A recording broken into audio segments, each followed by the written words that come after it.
Hi Kachelay! For today's video, bibisita po kami ngayon sa puntod ng lola at lolo po namin. So inaayos ko lang po yung bulaklak at doon po kami kumuha sa palikuran po ni Nanay Vina. Nagpatulong lang nga po ako kay Jana. Nahawakan po yung camera po at ma-videoan ako. Lumipat nga po ako doon kila Ate Anda para sa ayos po lahat po ng bulaklak na pinagkuhaan ko po doon kila Nanay Vina at hindi po ako satisfied.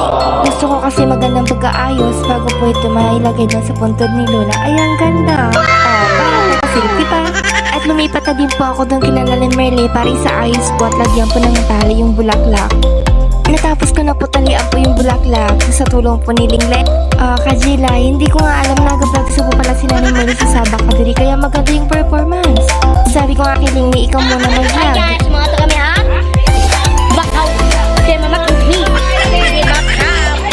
Na ipagkumpara na po namin kung asan po yung maganda. Syempre, kami dalawa. Sinabihan ko na po pala si Nanay, iram pa ang dalawang bulaklak namin. Baka kanila tipanin nga po pala yung gagamitin po namin para po makabisita dun sa puntod ni Lula. Oh, the beautiful tree ladies! Buti na lang talaga sumaba yung panahon kasi minsan po pag bumibisita po kami dun sa puntod ni Lula, minsan po maalon at minsan po maulan. Binisita na din po namin si Nanay Dileng. Syempre, their first customer po kami. May palibili po si Kuya Juwer na drinks po sa amin. Napakasarap po siya kasi gawa po siya ng Sprite, tsaka meron po nata di coco, tsaka meron pong strawberry flavor. Para po talaga siya at mainit po ngayon ng panahon. Ang ganda po pala ni Nanay pag yelo, parang araw. Volunteer na nga po pala kami dalhin yung mga paninda at nagamitan ni Kuya Jumar sa pagbibinta po ng snacks. Nilakad na po namin from Kandugi to Suwap po pala si Lola ng Kalibing at doon po kami pupunta ngayon. Dahil naihatid na po namin lahat ng paninda ni Kuya, ay ito na po kami pupunta na po kami sa puntod ni Lola at sa puntod po ni Lolo.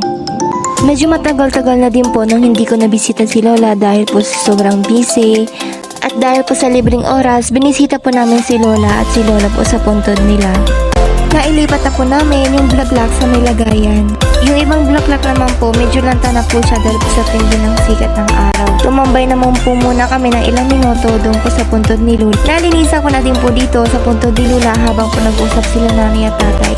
Dahil po sa walang ulis, ginamit ko lang po muna yung dahon po ng nyog.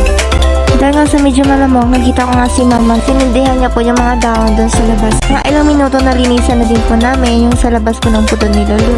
At dahil po tapos na po sila mag-uusap, isa-isa po kami nagpaalam kay Lula at Lolo na uuwi na po kami. At hanggang sa susunod na pagbisita po namin dito.